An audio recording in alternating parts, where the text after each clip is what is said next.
पहले रूस से तेल खरीदने पर मचाया हंगामा, अब भारत की पड़ी जरूरत। होर्मुज संकट में बदली दुनिया की जुबान। कुछ समय पहले तक रूस से तेल खरीदने को लेकर भारत को लगातार नसीहतें दी जा रही थीं। अमेरिका और पश्चिमी देशों का कहना था कि भारत को रूस से दूरी बनानी चाहिए, लेकिन अब हालात तेजी से बदलते दिख रहे हैं। स्ट्रेट ऑफ होर्मुज में बढ़ते तनाव और वैश्विक तेल सप्लाई पर मंडराते खतरे के बीच वही देश भारत से उम्मीद कर रहे हैं कि वह रूस से तेल खरीदना जारी रखे। ऊर्जा बाजार के जानकारों का मानना है कि मौजूदा संकट में भारत वैश्विक तेल बाजार को संतुलित रखने में अहम भूमिका निभा सकता है। कुछ समय पहले तक रूस से तेल खरीदने को लेकर भारत पर अंतर्राष्ट्रीय दबाव साफ नजर आ रहा था। पश्चिमी देशों का तर्क था कि यूक्रेन युद्ध के बीच रूस से तेल खरीदना मॉस्को की आर्थिक ताकत को बढ़ावा देना है। इसी वजह से भारत को कई बार चेतावनी भी दी गई कि वह अपने ऊर्जा आयात के फैसलों पर दोबारा विचार करे। लेकिन अब वैश्विक ऊर्जा बाजार में हालात बदलते दिखाई दे रहे हैं। स्ट्रेट ऑफ होर्मुज में बढ़ते तनाव ने दुनिया भर में तेल सप्लाई को लेकर चिंता बढ़ा दी है। ये समुद्री मार्ग दुनिया के सबसे महत्वपूर्ण ऊर्जा रास्तों में से एक है और यहाँ से वैश्विक तेल सप्लाई का बड़ा हिस्सा गुजरता है। अगर इस मार्ग पर कोई बड़ी बाधा आती है तो पूरी दुनिया में तेल की कीमतों में तेज उछाल आ सकता है।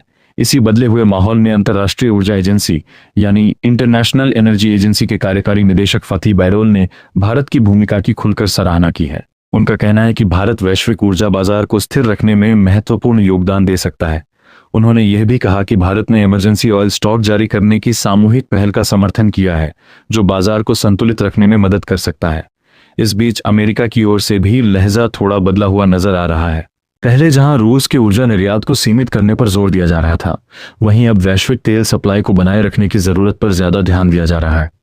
ऊर्जा बाजार के जानकारों का कहना है कि अगर तेल की सप्लाई अचानक घटती है तो इससे वैश्विक महंगाई और आर्थिक अस्थिरता बढ़ सकती है। भारत ने हालांकि अपनी ऊर्जा रणनीति में कोई बड़ा बदलाव नहीं किया है। भारत लगातार यह कहता रहा है कि वह अपनी ऊर्जा जरूरतों के आधार पर फैसले करेगा। जहाज निगरानी के आंकड़ों के मुताबिक भारत ने हाल के महीनों में रूस से तेल खरीद बढ़ाई है। फरवरी में जहां भारत रोजाना करीब 10.4 लाख बैरल रूसी तेल आयात कर रहा था, वहीं मार्च में ये बढ़कर करीब 15 लाख बैरल प्रतिदिन हो गया। यानी कुछ ही समय में इसमें करीब 50% की बढ़ोतरी देखी गई है। कूटनीतिक स्तर पर भी गतिविधियां तेज हुई हैं। भारत के विदेश मंत्री एस जयशंकर और रूस के विदेश मंत्री सर्गे लावरोव के बीच हाल ही में लंबी बातचीत हुई। आधिकारिक तौर पर इस चर्चा को ईरान की स्थिति और क्षेत्रीय हालात से जोड़ा गया, लेकिन ऊर्जा और तेल सप्लाई को लेकर भी महत्वपूर्ण बातचीत होने की संभावना जताई जा रही है। ऊर्जा बाजार से जुड़े विशेषज्ञों का कहना है कि आने वाले समय में भारत की भूमिका और भी अहम हो सकती है। डेटा एनालिटिक्स फर्म केपलर के अनुसार इस समय समुद्र में लगभग 13 करोड़ बैरल रूसी तेल टैंकरों में मौजूद है। होर्मुज में पैदा हुए हालात और वैश्विक बाजार की जरूरत को देखते हुए संभावना जताई जा रही है कि इस तेल का बड़ा हिस्सा एशियाई बाजारों, खासकर भारत की ओर भेजा जा सकता है।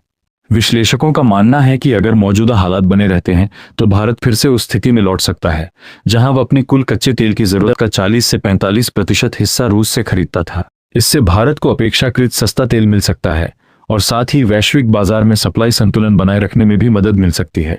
दरअसल ऊर्जा बाजार की यही हकीकत है कि भू राजनीतिक तनाव के बीच समीकरण तेजी से बदल जाते हैं।